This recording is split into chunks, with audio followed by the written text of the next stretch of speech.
Bienvenue sur Africa 24 dans cette nouvelle édition du Non-Stop Info. Voici les titres de l'actualité. La situation en Gambie, toujours au cœur de l'actualité. La question d'une éventuelle poursuite de l'ancien président Yahya Jammeh a notamment été évoquée par le chef du Bureau des Nations Unies pour l'Afrique de l'Ouest. En Afrique, les inégalités continuent de creuser l'écart entre les plus riches et les plus vulnérables. Le continent fort d'un sous-sol fertile peine à redistribuer ses richesses de manière équitable. Et puis, poursuite de la Coupe d'Afrique des Nations Gabon 2017, retour en fin d'édition sur l'élimination des Aigles du Mali au premier tour de la compétition. Mais tout d'abord, ouverture ce vendredi 27 janvier à Brazzaville, en République du Congo, d'un sommet de chefs d'État consacré à la crise libyenne. Une rencontre initiée par le président congolais Denis Sassou Nguesso, également président du comité de haut niveau de l'Union africaine sur la Libye. Après une médiation échouée en 2011, le comité composé de l'Afrique du Sud, l'Éthiopie, le Niger, la Mauritanie et la République du Congo va tenter, à travers cette rencontre, d'œuvrer à la réconciliation entre l'Est et l'Ouest de la Libye et afficher l'unité de l'Afrique sur ce dossier.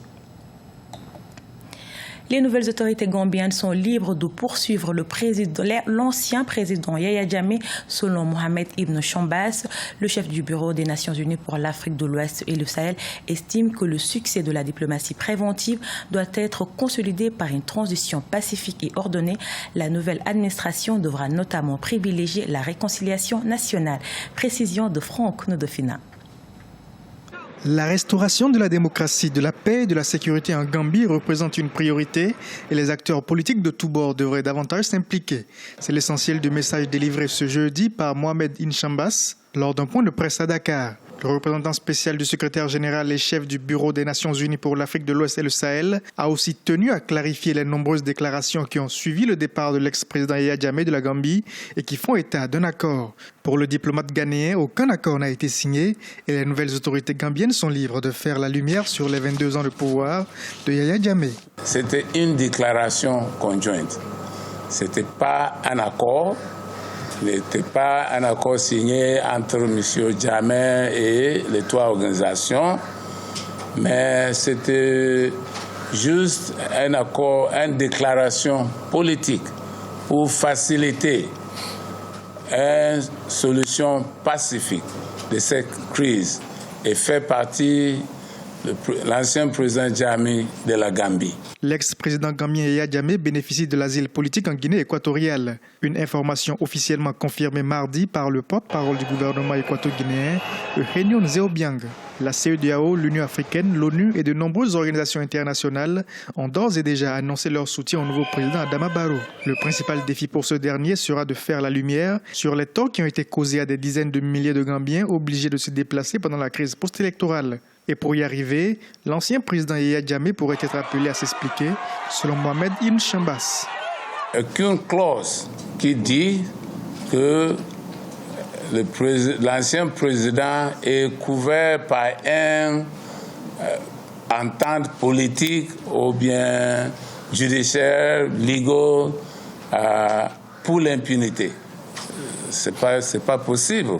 En tout cas, pour les Nations Unies, ce que je peux vous dire, que ce document a été soumis au siège des Nations Unies à New York et le département d'affaires légales a bien étudié ce document.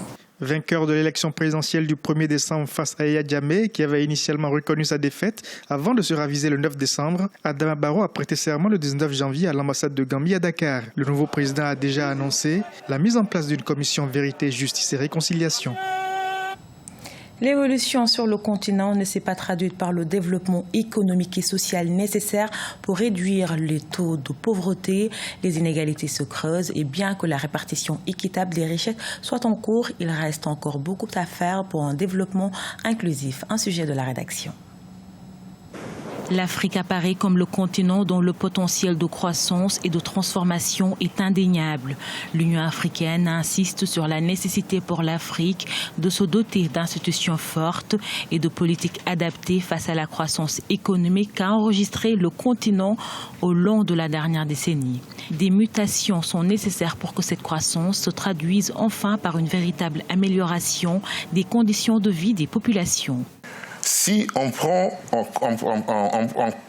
l'État et qu'on met l'État en bourse comme une société appartenant à tous les citoyens, en donnant aux citoyens les actions de l'État, des actions sans droit de vote pour des questions de souveraineté, effectivement, on se retrouvera dans une situation où, comme tous les propriétaires des entreprises privées, même le citoyen, le lambda, va être aussi traité en économie comme une personne détenant des actions d'une grande société qui est l'État. Je vous assure, cela change tout en économie dans l'appréciation de la pauvreté.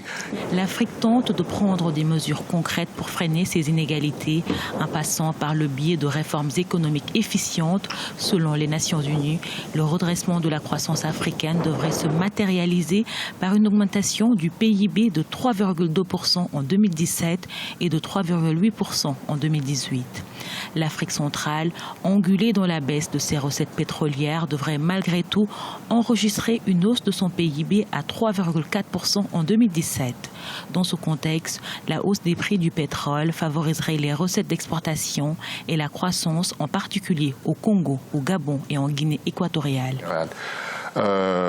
Le pétrole a apporté beaucoup au pays de la CEMAC et particulièrement en Guinée équatoriale. Oui, ça aide à une meilleure répartition des richesses économiques. Ce qu'il faudrait savoir, c'est que le plus gros des recettes pétrolières d'un pays comme la Guinée équatoriale est visible dans les investissements massifs qui ont été réalisés dans ce pays. Donc c'est déjà une très grande forme concrète de répartition des richesses, puisqu'on retrouve cela dans les écoles, dans les routes, dans les hôpitaux. Ça bénéficie à toute la population. L'optimisme est de mise. Si les différents pays africains lancent rapidement des réformes, la croissance du continent pourra remonter à près de 3% cette année pour de nombreux spécialistes. La Coupe d'Afrique des Nations de Gabon 2017 se poursuit désormais sans le Mali. Après 2 matchs nuls et une défaite, les Aigles quittent la compétition avec un seul but au compteur. Mais cette équipe compte mettre à profit cette expérience pour mieux se préparer pour les éliminatoires de la Coupe du Monde 2018. Mokhtar Bari, correspondant au Mali. La CAN Gabon 2017 est terminée pour les Aigles du Mali. Logés dans la poule D en compagnie du Ghana, l'Égypte et l'Ouganda, le verdict est sans appel pour les poulains d'Alain Giresse. Face au pharaon d'Égypte, c'est une équipe confiante qui a donné du fil à retordre au septuple champion d'Afrique. Mais au second match, Asamoah Gyan réduit les chances maliennes de voir les quarts de finale en inscrivant le seul but de la rencontre. Le Ghana qualifié dès la deuxième journée avec 2 victoires, suivi de l'Égypte 4 points grâce à sa victoire sur l'Ouganda, compliquant ainsi la tâche du Mali. Donc aujourd'hui, c'est un choix de coaching qui a manqué au Mali. Franchement, il fallait faire confiance à la jeunesse. Souvent, c'est vrai, dans ces compétitions, on a l'habitude de dire qu'on privilégie l'expérience. Mais souvent, il faut savoir faire confiance à la jeunesse, surtout quand au premier match et au deuxième match, l'expérience n'a pas été à hauteur de souhait. Face à l'Ouganda, les espoirs des Maliens ont été brisés par l'Égypte qui a battu les Ghana, mettant fin à tout espoir de qualification, même en cas de victoire. En 10 participations, c'est la 4e fois que le Mali est stoppé au premier tour.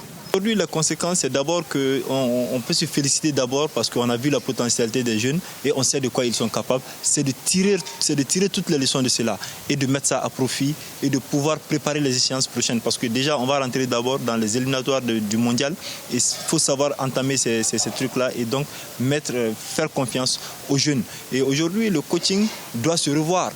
On doit revoir, il y a eu un sérieux problème de coaching et il est temps aujourd'hui que le coach prenne ses responsabilités, que la fédération prenne ses responsabilités et qu'on puisse faire confiance à cette jeunesse-là et pour que le Mali puisse aller de l'avant. Le Mali rentre à la maison avec une maigre moisson. En 3 matchs, l'équipe aura engrangé 2 nuls, une défaite, totalisant ainsi 2 points avec 2 buts encaissés contre 1 marqué. Place désormais aux éliminatoires de la Coupe du Monde 2018 où le Mali totalise pour l'heure un point. Et le tableau des quarts de finale de la CAN 2017 est désormais complet. À l'affiche ce samedi 28 janvier, la Tunisie affronte le Burkina Faso pour une place dans le dernier carré à 16h GMT. Et le duel entre deux lions opposera les Lions de la Teranga du Sénégal et les Indomptables du Cameroun à 19h GMT. Dimanche 29 janvier, le Ghana sera opposé à la République démocratique du Congo et l'Égypte, dernier pays à avoir décroché sa qualification pour les quarts de finale, affrontera le Maroc. Ce journal a été réalisé par l'ensemble de la rédaction. Nous vous remercions pour votre fidélité. Dans un instant, une nouvelle édition de l'actualité sur Africa 24.